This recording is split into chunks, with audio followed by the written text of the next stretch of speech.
विधानसभा चुनाव एकदम सर पे है और जनता भी तैयार है अपने नेता को चुनने के लिए। आज हम पहुंचे हैं जेजेपी के इस कैंपेनिंग में।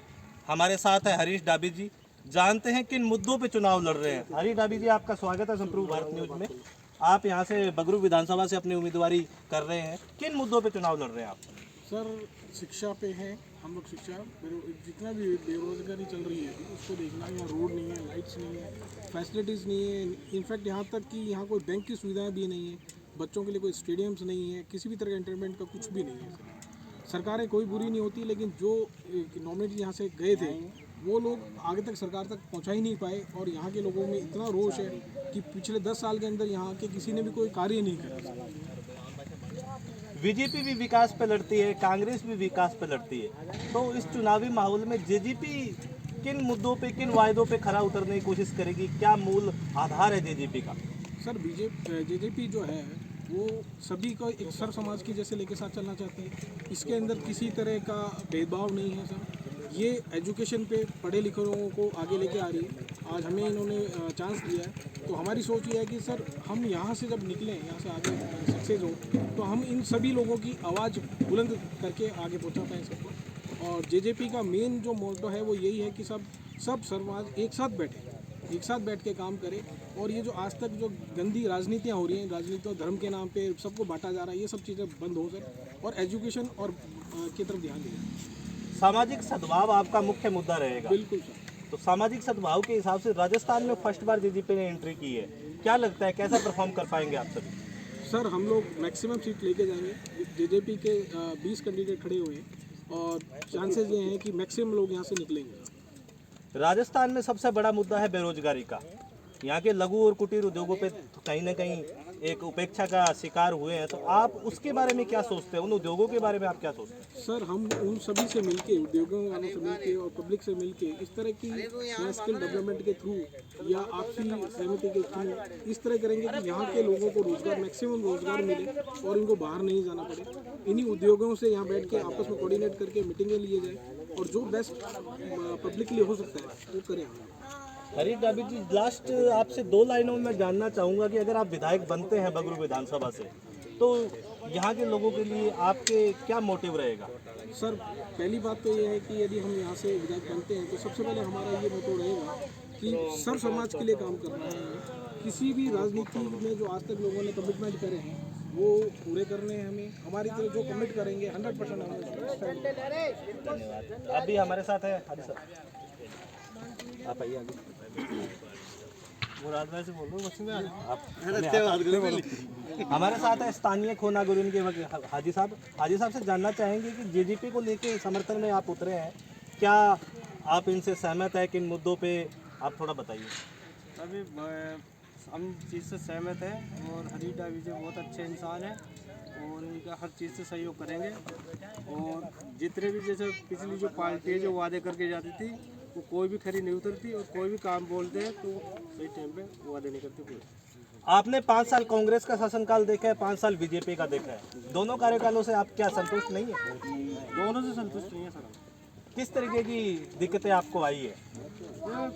बिसलपुर की भी आ रही थी और रोड की, सिविल लाइन की, हर चीज़ की है। अब जैसे हरीश डाबी जी आए हैं हमारे, बहुत अच्छे हैं और ये फुल सहयोग कर रहे हैं हमारे को चीज़ से। भाई हर चीज़ हम वहाँ से भी, स्कूल है, स्टेडियम है और सिविल लाइन है, ये पूरे कह रहे हैं कि हम जितने भी खर्चे आए नहीं आए मगर हम पूरा कार्य आपको वैसे साथ मन से साथ करें। ज़्यादातर नेता आते हैं, वादे करते हैं, चले जाते हैं। हरीश डाबी जी को लेके आपकी क्या? देखो, हरीश डाबी के साथ हम साथ है पूरी जनता और खोना गुजर पूरे साथ हैं और इनके सहयोग करते हैं हम सब। युवा जितने भी हमारी वो अध्यक्ष मंडल के जितने भी युवा हैं सारे इनके साथ हैं और हम हर चीज़ से सहयोग करेंगे। बहुत धन्यवाद हाजी साहब। अभी हमारे साथ एक और नवयुवक जुड़े हुए हैं, मुराद भाई। अरे बोल मुराद जी से जानना चाहेंगे। मुराद जी, बोल रहे हैं खोनागुरियन किन मुद्दों पे वोटिंग कर रहा है? आपके विकास के मुद्दों पे खोनागुरियन वोटिंग करेगा। इसमें ना तो रोड है और ना सिविल लाइन है, ना कोई सरकारी बैंक है, ना कोई हॉस्पिटल डंका, ना बच्चे को पढ़ने के लिए कॉलेजें हैं, या कुछ भी नहीं है। दोनों सरकारें आती है, वादा करती है और वादा करके चली जाती है। हमारे यहाँ ध्यान नहीं देती। तो आपको क्या लगता है, आपके जो आज जेजेपी उम्मीदवार कैंपेनिंग कर रहे हैं, ये इन वादों पे खरा उतर पाएंगे? आप कुछ ये वादा कर रहे हैं हमसे भाई, हम हर सुविधा आपकी पूरी करेंगे, मौका देते हैं। और इन दोनों पार्टियों को मौका दिया हमने, किसी को देते हैं मौका दिया, आपको इनको भी दे रहे हैं। ये सही करेंगे तो आगे उनके साथ रहेंगे। वसीम जी हमारे साथ है, युवा कोनागुरिन क्षेत्र के। इस क्षेत्र की क्या मुख्य समस्या है आपको लग रही है, जो आपको लगता है कि इस बार वोटिंग करके हम दूर कर पाएंगे? सर देखिए, समस्या तो कई प्रकार की है। आ गए हैं। हमारे यहाँ पे ये मान के चलो कि हमारे रोडें सारी दर पड़ी हैं और यहाँ पे लाइट की व्यवस्था ही नहीं है। लाइट 2-2 घंटे 3-3 घंटे 4-4 घंटे मिल जाती है, कोई देखने वाला नहीं है। फोन करते हैं सिवाय मतलब आश्वासन के कुछ भी नहीं मिलता है।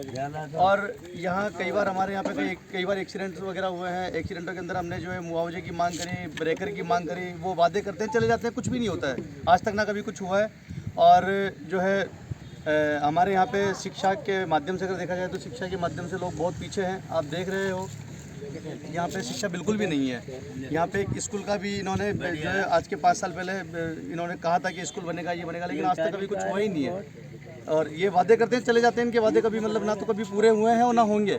और जो है डाबी साहब हमारे बीच में हैं, तो डाबी साहब हमारे क्या है बीच में बैठने उठने वाले भी हैं और इन्होंने हमसे सबसे वादे भी किए हैं और हमें उम्मीद है कि हमारे वादों पे खरे उतरेंगे। जेजेपी पार्टी जो आई है अब की बार सभी चीज़ों से जाति धर्म से ऊपर उठ के सामाजिक सद्भाव की बात कर रही है, उसके बारे में आप क्या सोचते हैं? सर बात ऐसी है कि ये जो सामाजिक सद्भाव है हमारे यहाँ सारे भाईचारे से रहते हैं और ये जो भाईचारे की बात कर रहे हैं, सामाजिक तरीके से बात कर रहे हैं, तो हमें उम्मीद है कि ये जिस तरीके से बात कर रहे हैं, जो आश्वासन हमारे बीच में बैठ के जो कर रहे हैं, वो शायद पूरा करेंगे ये। अख्तर भाई बोलो, वैसे ही बोलते हैं। अभी हमारे बीच में एक पढ़े लिखे युवा बैठे हैं, पहले तो इनसे जानना चाहेंगे इनका नाम। सर आपका नाम? मेरा नाम रिंकू सोनी है और मैं 7 से हरीजी डॉक्टर साहब से 2 साल से जुड़ा हुआ हूँ। इनका क्षेत्रीय शिक्षा क्षेत्र है, खुद की स्कूल भी है, बच्चन स्कूल भी है और कॉलेज की भी तैयारी कर रहे हैं। यहाँ पे जब आए तो जल्दबाजी का माहौल था, अचानक टिकट मिला चौटाला साहब की तरफ से इनकी क्वालिफिकेशन को देखते हुए। और जो 7 दिन में हमने रिसर्च करी तो यहाँ पे शिक्षा संबंधी समस्या तो है, स्टेडियम भी नहीं है राउंड लोगों के लिए, सीवरेज के साधन अच्छे हैं। ग्राउंड स्तर पर पहले हमने सारी तकलीफ़ें मालूम पड़ी, क्योंकि कॉलेज बना रहे हैं, आइडिया है उनको शिक्षा को कैसे विस्तारित किया जाता है। उसकी तैयारी करने के बाद हम सब लोगों से मिले, सारे हाजी साहब से मिले, उनको हमारी बात समझ में आई कि गाँव में काम करने वाले व्यक्ति हैं, हम जीते हैं या हारे वाद का विषय, लेकिन काम तो कर रहे हैं, हम जुड़ रहे हैं, एक परिवार बन रहे हैं, इसी में आगे चलेंगे। आपने बताया आप 2 साल के साथ हो, तो वास्तविकता जो होती है कथनी और करनी, उसमें क्या अपन कितना डिफरेंस है? कितना अभी जी खुद काफ़ी पढ़े लिखे व्यक्तित्व हैं और समझदार है, उनको मालूम है कि काम कैसे लिया जाता है सरकारी तंत्र से, और काम करवाने वाले तो चाहिए। नेता तो कोई भी बन जाता है, उनको नेता नहीं बनना, काम करेंगे। तो काम की तैयारी है, वही सब जनों को पसंद आया कि हाँ इन्होंने ग्राउंड लेवल की सारी समस्याएं मालूम करके सामने रखी। पूरे भारतवर्ष में बात चली आ रही है शिक्षित लोगों को राजनीति में भागीदारी बनानी चाहिए। कहीं ना कहीं हरीश डाबी जी बिजनेस प्रोफाइल से आते हैं, तो कहीं आपको नहीं लगता है कि शिक्षा के साथ एक बिजनेस मोड वाला, एक माइंडसेट वाला आदमी भी होना चाहिए जो भारत के उद्योगों को समझ सके? क्या कहेंगे? जी चौटाला जी ने दूसरे जगह में सीएम साहब ने जब टिकट बांटे थे ना, तब उन्होंने बोला कि मेरे को राजस्थान में शिक्षा को फैलाना कंडीशन ये थी कि इंटरव्यू लेने के बाद क्वालिफिकेशन करने के बाद में जब शिक्षित किया तो आप समझ पाओगे धीरे धीरे जनता जनता पार्टी काम शुरू करेगी और व्यवस्थित तरीके से करेगी। शिक्षा क्षेत्र हो गया, युवाओं के डिसीजन्स हो गए, बुजुर्गों के लिए हो गया, सीवरेज की व्यवस्था तो सबसे ज़्यादा बीमारियों की जड़ी हुई यार, गाड़ी को घुमा लेता तो उसकी तैयारियाँ पहले से ही करें, ऐसी नीति बनाई गई है, आगे चलते सहयोग तो सबका मिल रहा है। ब्लॉक अध्यक्ष बोलो ना, बादशाह भाई। कौन से अध्यक्ष? वो रे ऑरेंज टी शर्ट में वो, उनको थोड़ा पूछो। बुलाओ बादशाह भाई तो 2-3 बोल रहे हैं, यहाँ मैं समझाता ना। आ जाओ, आजा 2-3 मिनट से बोल दे रहे, 2 शब्द बोल दे। आशा भाई मेरी बात सुनो, आपको क्या बोलना है थोड़ी सी बात? हाँ आपको बताओ कि डाबी साहब पॉलिटिशियन नहीं है, और ये बिजनेसमैन आदमी है, समझता है, बोलो आप तो और नहीं चलिए और हम इनसे आशा है बस 2 शब्द अच्छा, इनके इच्छा से बोलना दो, इनके इच्छा से आजा। कोई नहीं, फिर बाकी और अभी पूरे अरे थारी इच्छा से बोल दे, ट्रिपल है बोले, ट्रिपल है चलेगा बंद कर दी।